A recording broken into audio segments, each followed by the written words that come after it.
Shalom, everybody, and welcome to the Rosh Hashanah primer. My goal in this session is to get you totally ready to go into Rosh Hashanah, as if I feel like I'm ready to go into Rosh Hashanah. But we're going in, and let's go in on the right foot. As you know, in the possible you, I tell you that my goal for you is full aliveness, love and closeness, self-expression. Can't hear you, Rabbi. Someone can't hear me? Test. Yeah, everyone else hears me. Love and closeness, and the fifth one is fully satisfied. And when we discuss full satisfaction in the possible you, the way I discussed it was, the way I shared it was that you look in the mirror after every day and you say, Geschmack, and you look up at Hashem and you say, let's do it again. Let's do tomorrow just like today. And at the end of the year on Kaf Tes Elul, which it already is here in Eretz Yisrael, that when you get to the last day of the year, you look in the mirror and you say Geschmacke, meaning the previous year, Taf Shin Pei was Geschmacke, and you look up at Hashem and say, let's do it again. Taf Shin Pei Vav should be just like Taf Shin Pei Hey. What does that mean? It should be just like Taf Shin Pei. What does that mean? More war? More financial issues for those who have been having a rough time with finance? That's not what we mean. What we mean is that it should be another year of aliveness, another year of love and closeness, another year of self-expression, another year of health and vitality, and another year of satisfaction. Because as you remember in the possible you, we were saying that that's life. Like if you have a 10 on all 5 categories, you made it. And the opposite of those 5 categories are looking good for others, avoiding looking bad, being right, making others wrong, dominating others or avoiding domination, justifying yourself for all the stupid things you do. And the last is avoiding responsibility. And so what we're saying is that if you have gotten off the red side of the board, meaning if you've gotten off all the things that have basically been Billy the Kid, holding a gun up to your head, if you've gotten all, I think I have Billy right here actually. Yeah, if you've gotten off of all the things of, Billy the Kid holding the gun over your head, and you really got off those things, and you take off those motocross goggles you've been wearing, and meaning get the mud off the outer edge of the goggles and that outer lens, your life's geschmack. Your life's geschmack. Does Klal Yisrael need more things? Yeah, but your life's geschmack. You're having an amazing life. So if you want an amazing life, you don't have to go any further than that.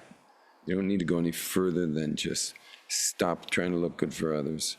Stop dominating people. Stop trying to be right. Stop justifying stupid stuff that's hurting you. And stop avoiding responsibility. And automatically your life's going to be geschmack. Now, all of this, what I'm discussing right now, is talking about our lives individually.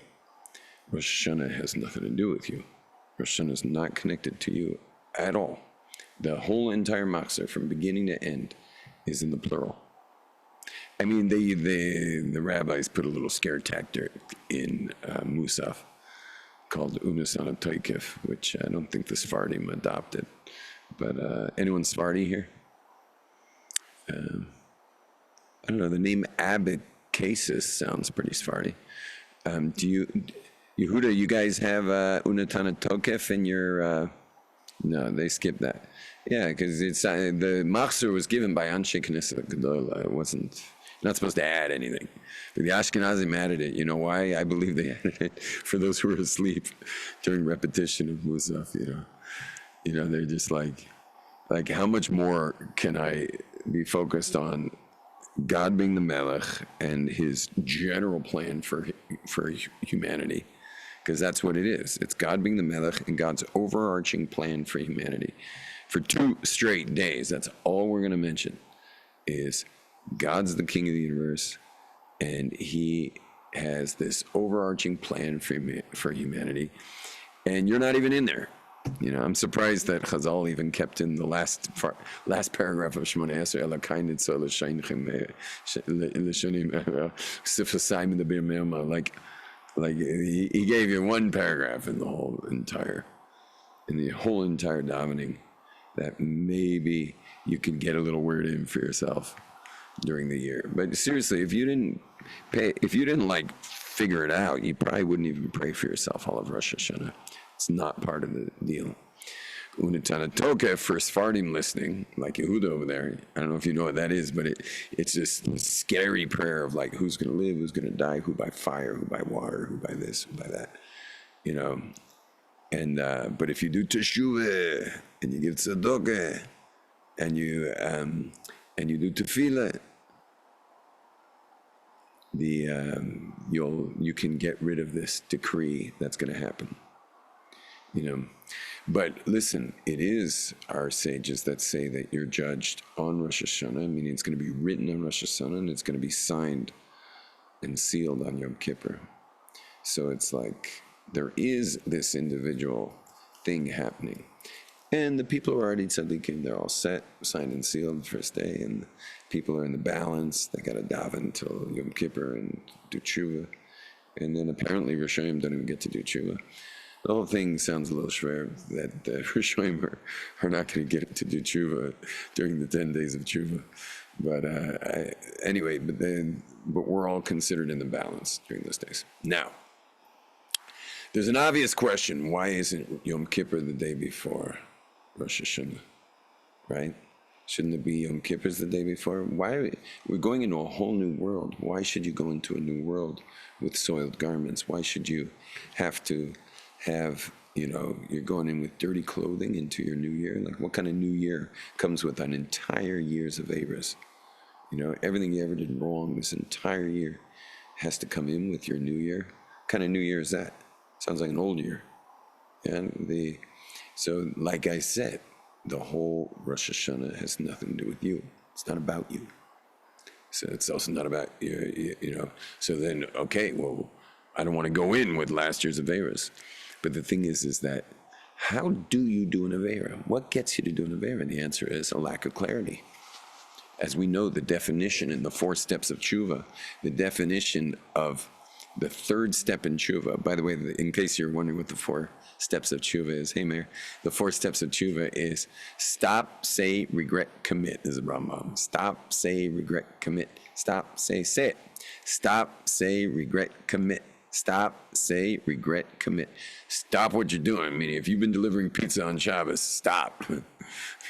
Say it. God, I've been delivering pizza on Shabbos. Regret it. And what's the definition of regret? That if I had the clarity then that I do now, I would never have done what I did. Because why does anyone do anything wrong? It's a lack of clarity. Anytime you do something wrong, it's because you lost clarity. You didn't have tzlilas adas. You weren't clear. And so we only do things wrong when we're not clear. You can't do anything wrong unless you're not clear. And so what are you saying on the 3rd step when you regret? Is if I had the clarity then that I did now, I would never have done it. And then the last is commit, is you commit to the future. Now, of course, can you guarantee that you're not going to do the same Avera in the future? No. But till you do the Avera, you're clean. So listen, you can imagine, you got a little kid in your house who's covered in dirt. He's been playing outside, and you're like, I'll give you a bath. And he says, nah, I'm just going to be playing in dirt tomorrow anyway. You're like, get in the bath. He's like, the next day I'm also going to be playing. You know what? I'm going to have a bath on Friday. Because, I'll just be nice and caked with dirt, and I'll bathe it all off on Friday. And You're not even going to be able to see him on Friday. He's going to be he's going to look like the dirt that he was playing, and you won't be able to find him outside. He'll be so dirty. So what happens is if we don't do tshuva for what we did, even if we'll wind up doing it again, if we don't do tshuva for what we did, we're going to be so dirty later, because you see, every time you do tshuva, even on something you're about to do again, every time you do tshuva on that, you come back to the clarity. And when you have that clarity, you say to yourself, and then the Aveira presents itself. You're like, do I really want to get in the mud right now? I'm feeling pretty clean right now. Do I really want to do that? It's like for people who are into mikveh, a man who's into mikveh, he likes to be pure all the time. He's always going to the mikveh, he's going to the mikveh, going to the mikveh. Except that there's an ancient saying in the world, I'm sure it's also the Jews and the Gentiles, is that a woman desires her man before he travels. And so a mikveh guy's like, I don't know when the next time I'm seeing a mikveh when I'm going traveling. So he doesn't want to walk around without having his purification on him. He wants to be pure. And when you're pure, you make different decisions. You understand? There's no compounding things because, hey, I'm already a little schmutzig. So remember that. It's so important to remember that. Do tshuva immediately. You see, the Yetzer Hara doesn't want one Aveira. It doesn't get anything out of an Aveira. You understand? What does the Yetzer Hara care about your Aveira? You did one Aveira. No big deal to the Yetzer Hara. What the Yetzer Hara wants is, once you do the Aveira and now you're feeling dirty, is that all the Aveiras that come with that one Aveira, if it can get you to do that one, now it can get you to do them all. And so that's why it's so important that when you fall, you rise. When you fall into doing the wrong thing, you rise up. And I used to be in a God rock band in Jerusalem called the Returning Light Band, with Ben Sion Lehr. So he wrote a song about, 40 years ago that he taught me. I just happen to have a guitar, coincidentally. So it goes like this.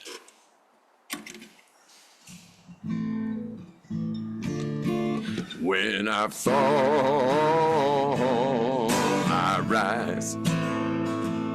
When I fall, I rise. When I fall, I rise. When I fall, I rise. Try it, everybody.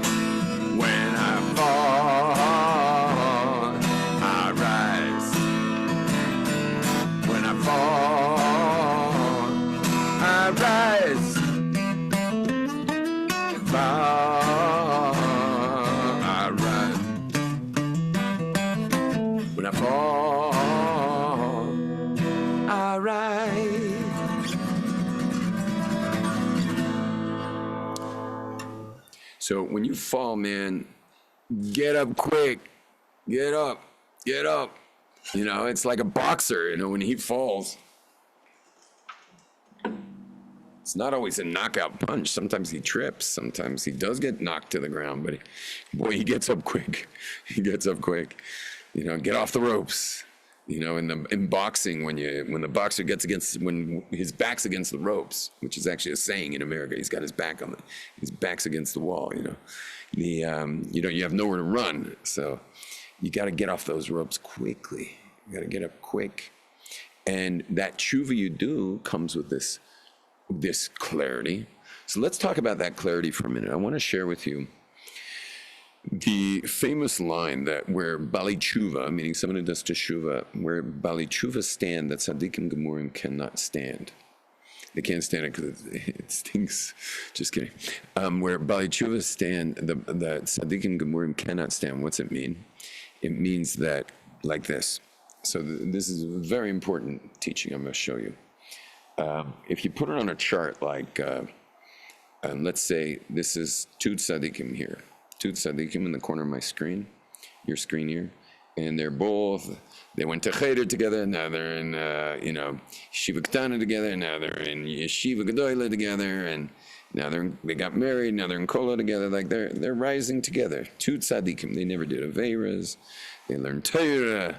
They do mitzvahs. They are good ingelach, good boys.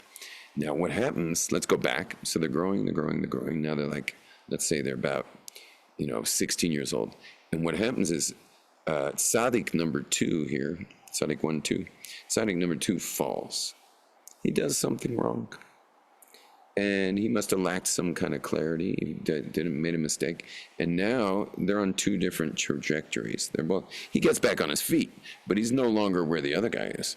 Yeah, where tzaddik 1 is, tzaddik 2 is not on that place. So what happens is tzaddik number 2 here feels the pain, feels the distance. He's got a distance from Hashem that he's never felt before. See that distance? He's got a distance that he's never felt before, and it's painful. It's painful. And what happens is when you feel distance, it hurts. Think about anyone you've loved that you felt distant from. Oh, pain. Hurts when you're distant from somebody, or from Hashem. And we all know that we don't want to feel that distance. We don't want to feel that pain. And what happens is, with that yearning that the tzaddik number 2 has down here, that yearning doesn't cause him to come up to here. Why? Because this guy up here is not serving God with that yearning. He's not serving God with that same yearning. Because he's now got the yearning, he winds up not rising to here, but as far as he went down is where he winds up. And now he's here.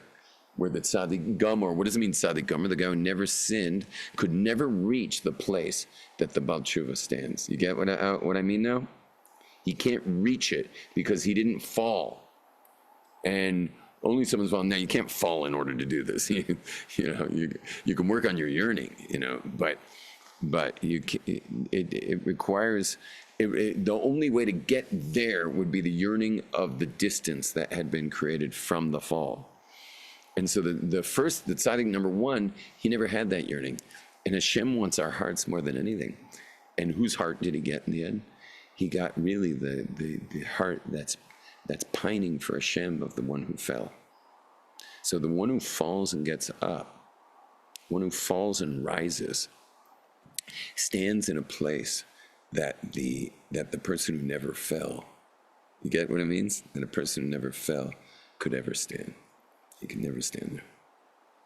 Now, let's go back to our original question. Why did God not put Yom Kippur first? The reason is because the whole reason you do anything wrong is lack of clarity. Well, if you lack clarity, how are you supposed to figure out what you did last year? How are you supposed to figure out where you were all year? You understand? Like, how are you going to get that kind of clarity of where you've been? Where you been, man? Where you been all year? Where were you? Yeah, you're going to get that clarity. You're in the middle of the year that you were far. You're in the foggy year, the muddy year. You're in the middle of your muddy year. How are you expecting to have that kind of clarity in the middle of your muddy year? And the answer is that the clarity is going to come because you spend 48 hours of being in shul saying Hamelech, Hamelech, Avinu Malkeinu, Hamelech, right? Chazveinu b'chayim, Melech chofetz b'chayim, v'chazveinu b'sefer, hachayim ahar l'mancha. We're going to be doing it because we're going to be getting massive clarity that God's the Melech.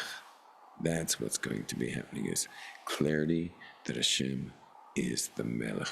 And Ein Od Milvadoi. There's nothing but Hashem, and He's ruler, running the show, and that's all there is. By having 48 hours of that, and so we're going to say Hamelech, Hamelech, Hamelech, Hamelech, Avinu Malkeinu, our Father the King, our Father the King, our Father the King, for 2 days straight.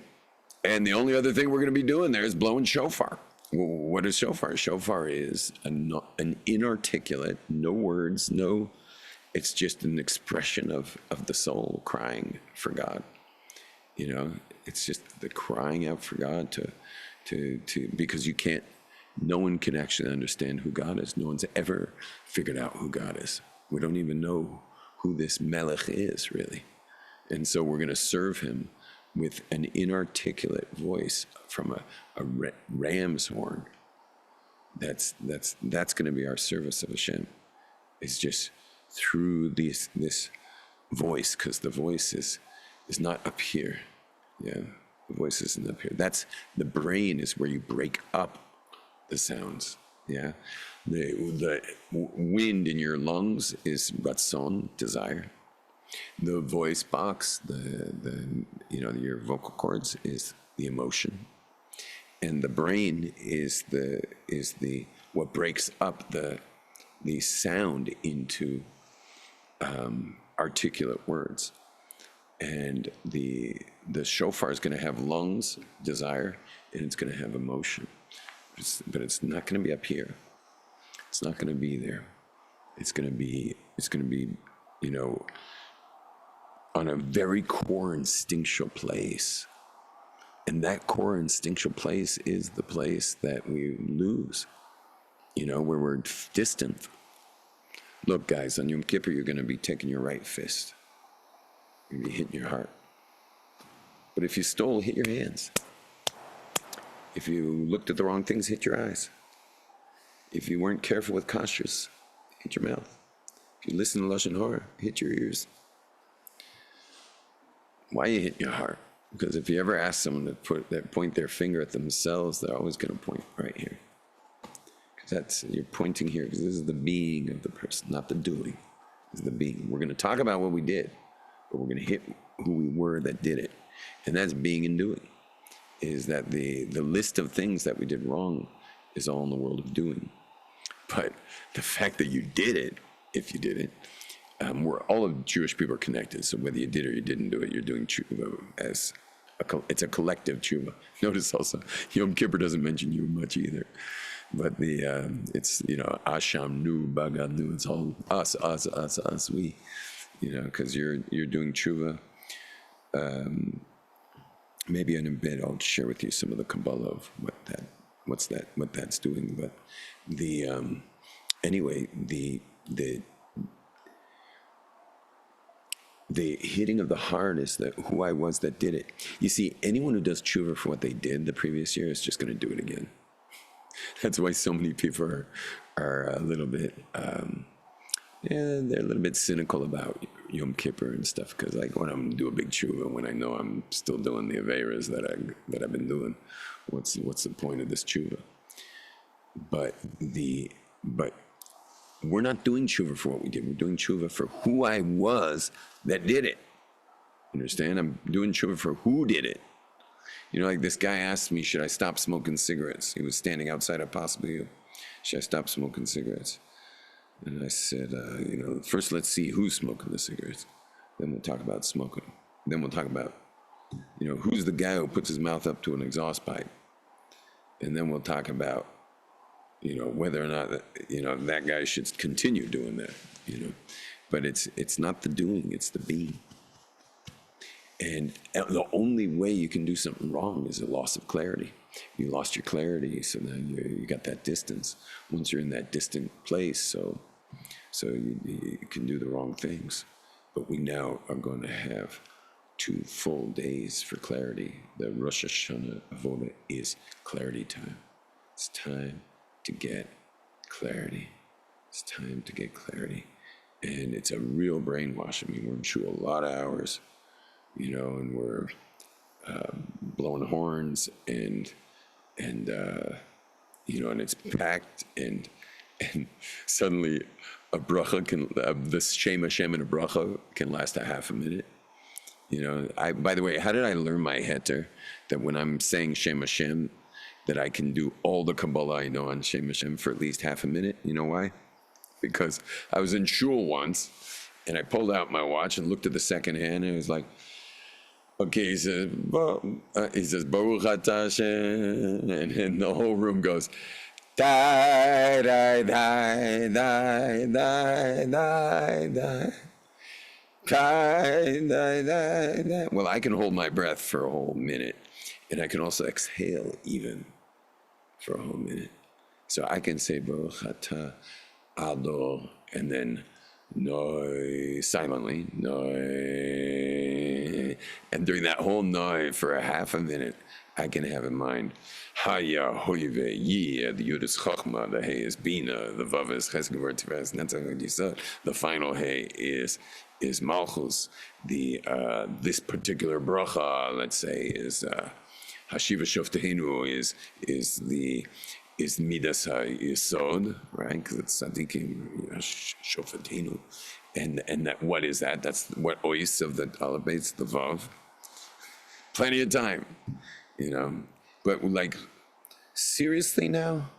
We're going to go to shul after doing minchas, Heicha de Kedusha, like minchas in Lakewood going on for 10 minutes, a whole 10-minute mincha. And suddenly the Shlik Sibra is going to start singing after saying God's name? Like, have we gone crazy? And shul's going to drag out for like 5 hours or 6 hours. In Pinsk Karlin, we start davening at 7:30 in the morning, and we have a half-hour break during the whole day. We finish at 4 in the afternoon. 8:30, 9:30, 10:30, 11:30, 12:30, 1:30, 2:30, 3:30. It's 8 hours. We're doing the 8-hour davening. And I'll tell you, though, it starts getting you after a while. You're like, the next thing you know, you're brainwashed, You're like, you're in. I think at first it's a little rough, but after a while, you're just like, I don't have anywhere to go. And I'm not going to leave before Tisgabu. So, hey, I'm in. And you almost don't want to leave when it's over. And who wants to leave, Who wants to leave such an experience? Now, it's important to know that there's a derech avoda that's not a derech avoda that you take. It's a derech avoda that you just have. Everyone has this, and that's called ratzoi v'shoyiv. Ratzoi v'shoyiv. Expansion, contraction. Expansion, contraction. So, for example, in years 20, 22, 23, until 24, possibly you did a lot of expansion. And we built a lot of infrastructure and stuff, and way more than we had who to give it to. And then it was like, okay, and we had to like pull back and like, okay, what are we focused on here? But you expand and you contract, you expand and you contract. So, for example, you're going to expand into Rosh Hashanah, and it's like, HaMelech, HaMelech, HaMelech, nothing to do with you, HaMelech. But then what happens? You can't help but contract. And hopefully, if you're lucky during Rosh Hashanah, or at least somewhere during the 10 days of Tshuva, you're going to have this intense contraction, meaning you're going to expand into Hashem, and then the rubber band's going to snap back to you, and you're going to say, where the heck have I been? Where the heck have I been? Where am I? Like, what is going on with me? Where the heck have I been? And that contraction is very important. So even if the prayers aren't about you during Rosh Hashanah and really Yom Kippur, but when you have that rubber band snap back and you ask yourself, where have I been? Where have I been? I have not been living with this kind of clarity. But then you suddenly have an answer for where have I been. You know where I've been? I have been all over the place. I do what I want to do when I want to do it. I look at what I want to look at. I eat what I want to eat. I say what I want to say. I listen to what I want to listen. I click where I want to click. I drive where I want to drive. I work when I want to work. And it's like, who's the melech? Who's the melech here? God's the melech or you're the melech? When you have that contraction, you realize, oh my gosh, I have made myself the melech. I'm the melech. Because that's where you live. You're living as if you're the melech. Because you're this autonomous being that just does what you want to do whenever you want to do it.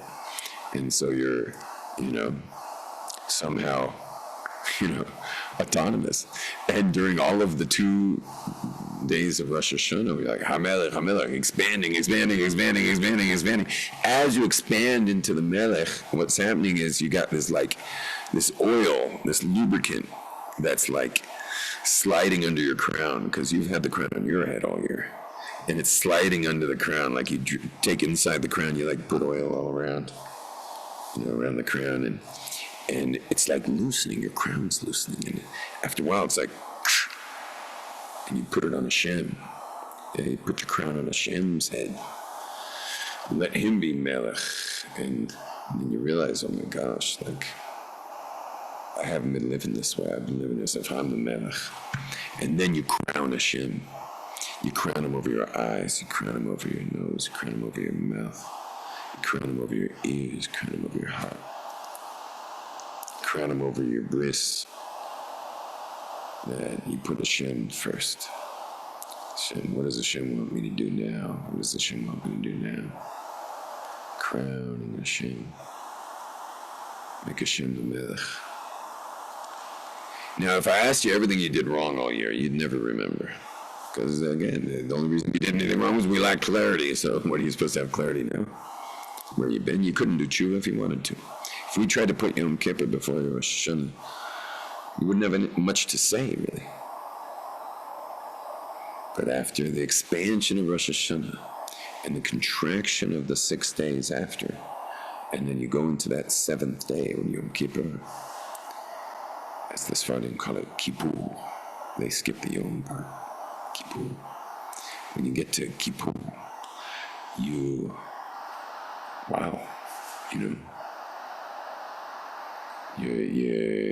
now you're like, where? Because you have to have that, where have I been? And the where have I been isn't so much what you did. The where have I been is, where have I been in my being? Like, how far away have I been from my maker? And then comes the yearning for the closeness. I want Hashem, I want to be close.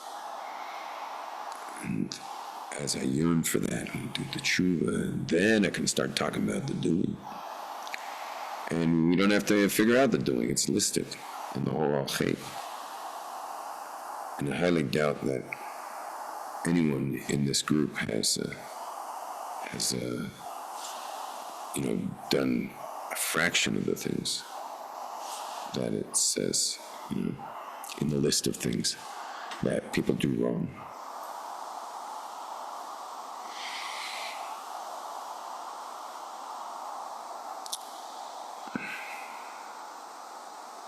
But for us, possibly graduates, we just want another year like last year.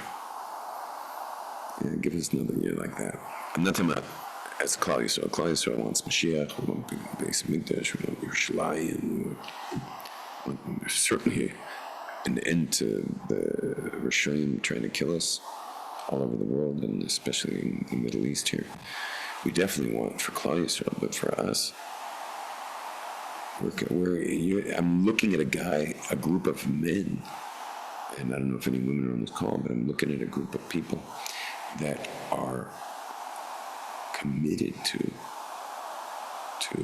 living aliveness. What is it? How do you live alive? How do you do that to live alive? Just keep your hands on the wheel. God's working through you. We are partners with God. We are partners with God. Let us make man. It said, Nase Odo. And not Hashem making you. You're making you with Hashem. And you may want to say, well, Hashem's got this. Hashem's like, keep your hands on the wheel. Because he's doing it with you. He wants you to hold on to the wheel. Take the turns. But when we're avoiding responsibility, say, Hashem's got this. Avoiding responsibility, that was not the partnership God created for you. You're in partnership with Hashem. And as long as you keep your hands on the wheel, as long as you keep your responsibility where it belongs, you're going to feel so alive. Full responsibility. And the next thing is to have love and closeness. Well, how are you going to have love and closeness? Is commit in your life that you're not going to try to be right. You're not going to try to make others wrong, and you're not going to try to dominate anybody, and you're not going to try avoiding people's domination. And then you'll just have love and closeness. Because if you stop comparing and trying to compete and be the better guy at something, or know more, or win an argument, you lose your love. So, but if you're committed to love, then you're committed to stop dominating people. And then the next is to have self-expression. And that's very basic. Self-expression is just stop looking good for everybody, and you'll express yourself. Just stop spending your life trying to look good. Yeah, I just got a message recently by accident. Someone just mentioned the guy's name, and he sent me his contact, so I would go to his contact. Turns out I had messaged with this guy many years ago.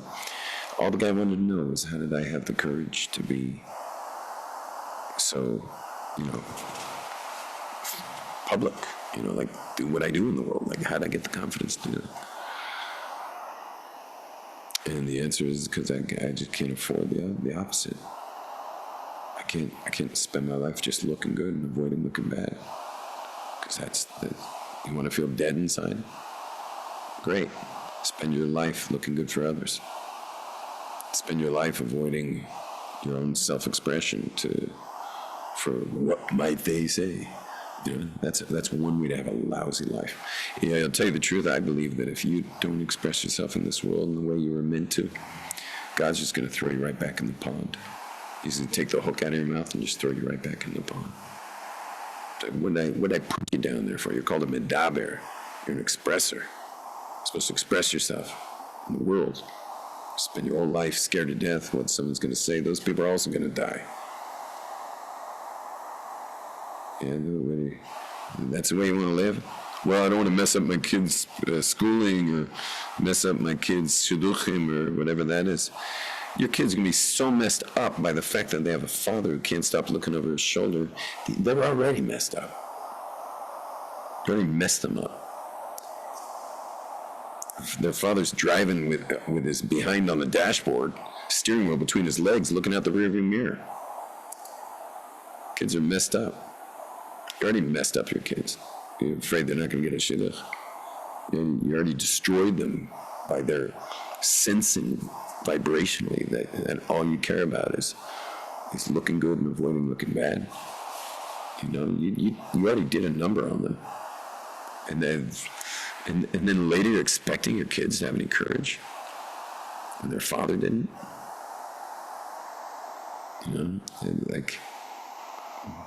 this guy is asking me, how did I have the courage to do this? That's like, what's the alternative?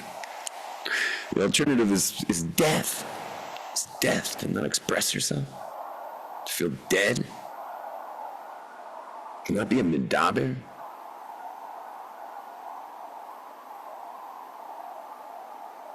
It's not even like you're coming with some kind of chachma chitzonius here. It's not like you're coming with some like outside wisdom. Your whole life has been in the Torah world. It's like you're not bringing something that's not digestible by the world around you. It's like, where are you going to get that anyway? It's not like you're looking at sfarim chitzonim. Just get over it already. Show your kids that their father's got some courage, speaks up, has a tafkid, figured out what he's here for. Something to say at his hesped. You want your kids to be at your levaya. You want your kids to be at your levaya, and you wind up with a Kirkland hesped. They just get whatever most chashuv rav around who knew you, get up there and say you were kovei eating b'Torah. You were rodef chesed. That's what you want. That means you're already dead now. You're already dead. If you're going to wind up with a Kirkland hesped, you're dead now. And your kids watched you live dead, and now they're going to go to the funeral and hear the Kirkland hesped.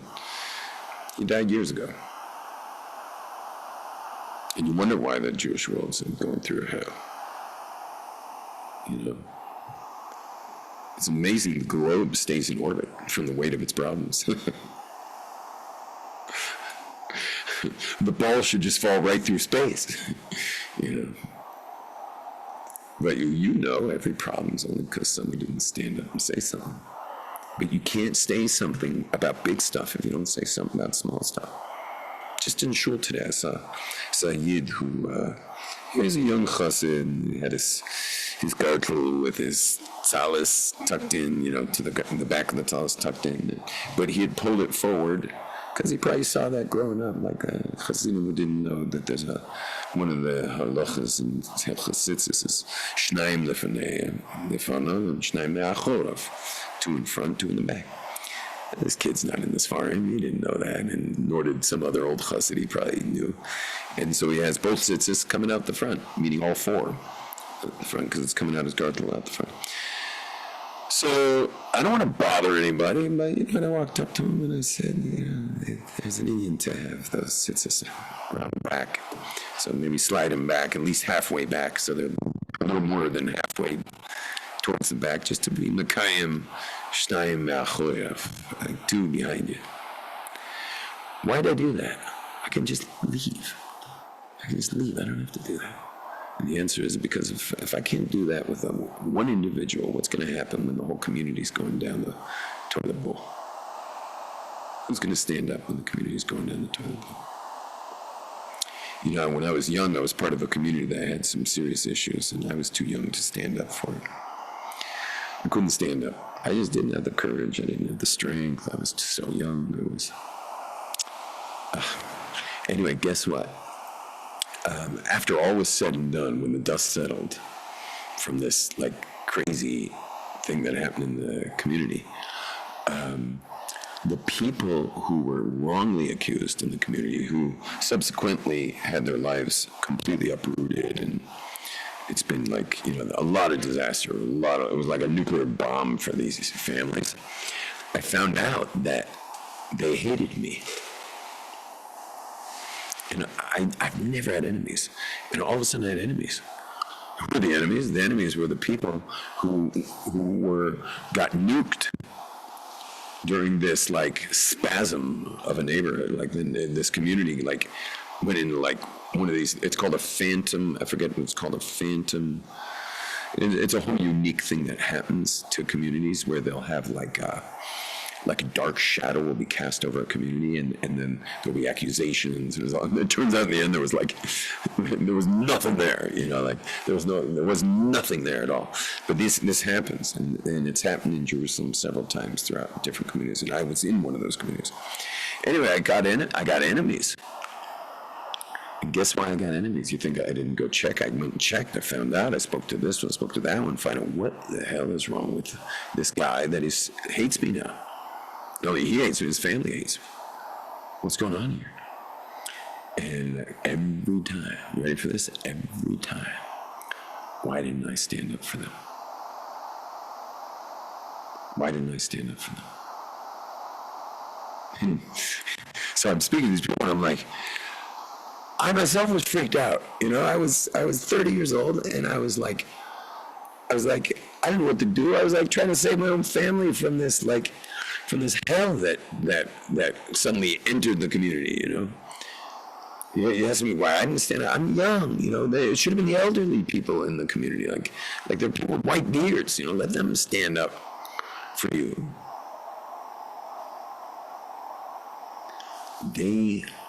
These people somehow knew that the way I already stood up, the way my Sukkot parties went, the way my Hanukkah lights would go with I didn't seem to give a damn, you know, what anyone thought when it came to Kiruv, at least. Like, they thought that would be the guy who would stand up for me.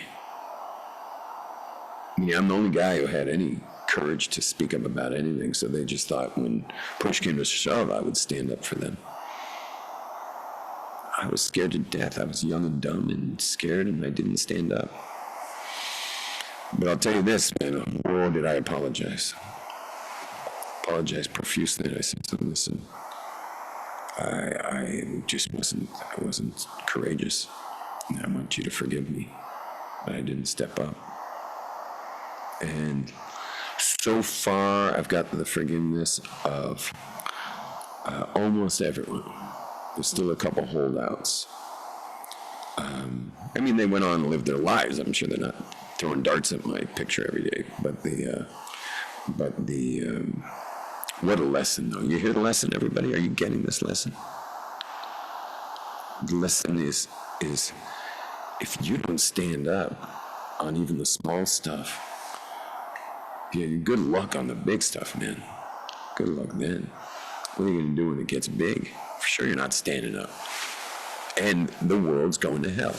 The world's going to hell because no one's willing to stand up because everyone's too busy looking good as opposed to being good.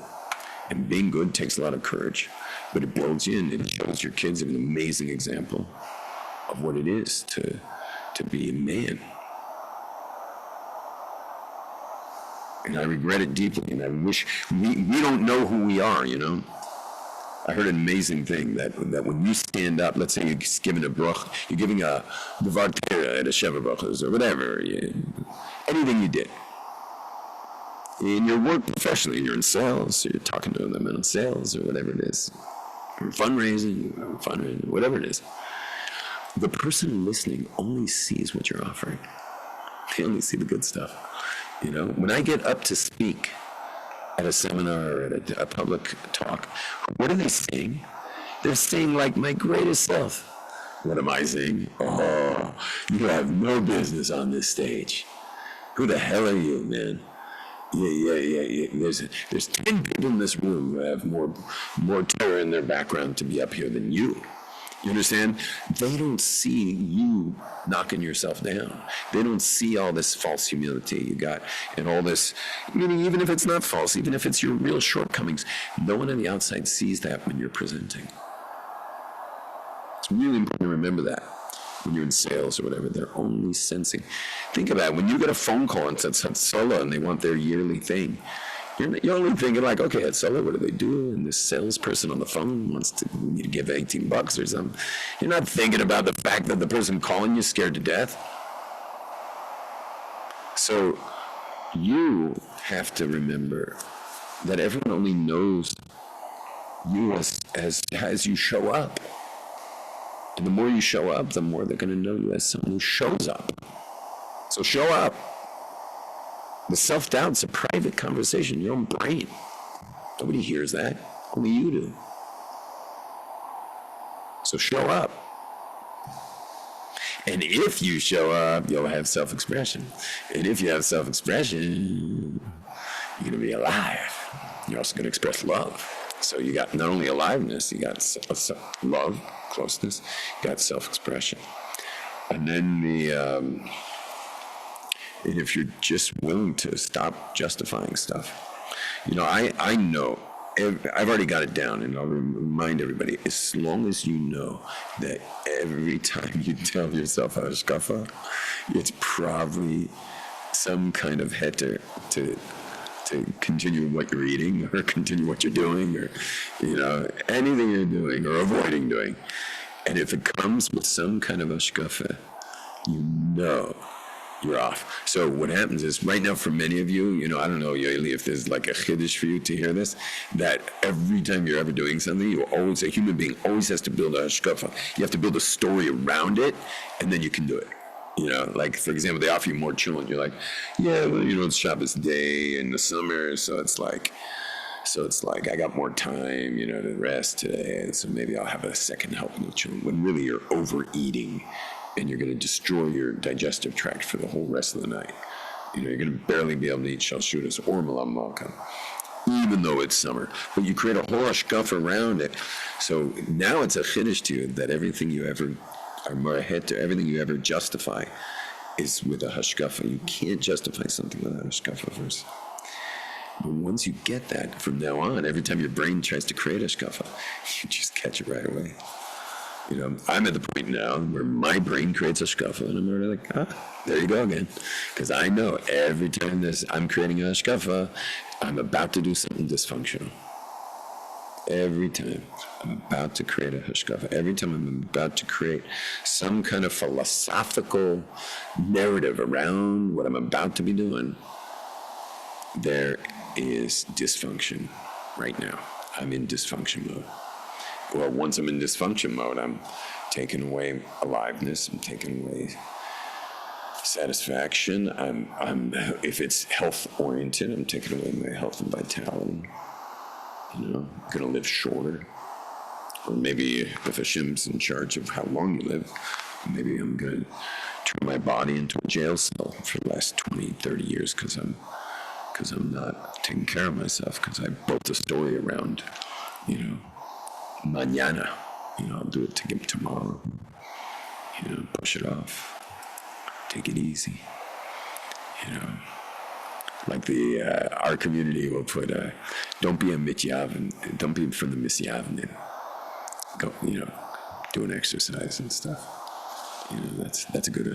Don't be like the Greeks. A Jew, the only muscle he has to work on is his thumb, learning. Otherwise, it's Greek. That's hashkafa. It's building more hashkafa. And you should know all Jews were strong, because we were working. And work was not behind a desk, that's for sure. No one was sitting behind a desk throughout Jewish history. We were strong. And also we didn't have processed foods, and everything was whole foods. Everything was, 100% healthy, the way God made it. And and then the final thing is satisfaction. Is to live a satisfied life. And how do you live satisfied? Experience, being in the moment. Everyone snap on 4. 1, 2, 3. Who's the most satisfied person in your house? The 2-year-old who has no concept of time. They just live in the moment, live in the moment, right? Don't take away their toy. Don't take away their toy without handing them another one. They just live in the moment. You can distract them from one thing to the other. They just live right here, right now, right here, right now. In other words, they're in full satisfaction, full time. In the moment, the way Hashem makes the world. Yesh mi'ayin, yesh mi'ayin, yesh mi'ayin, yesh mi'ayin. Something from nothing, something from nothing. Hashem is machadish b'tuva b'chol yom toveh ma'aseh bereshis. So you got linear time, but you got vertical time. Vertical time is Hashem creating the world. Yesh mi'ayin, yesh mi'ayin, yesh mi'ayin, yesh mi'ayin. Vertical time. Horizontal time is the past into the future. But a Jew is connected to now, and now, and now. Yud Chachma Kaduma. Hoveh. Hashem's name is Yud. And then Hoveh. Now, Hoveh. You're made of that. You got a Yud. Hey. Involves the body. Hey.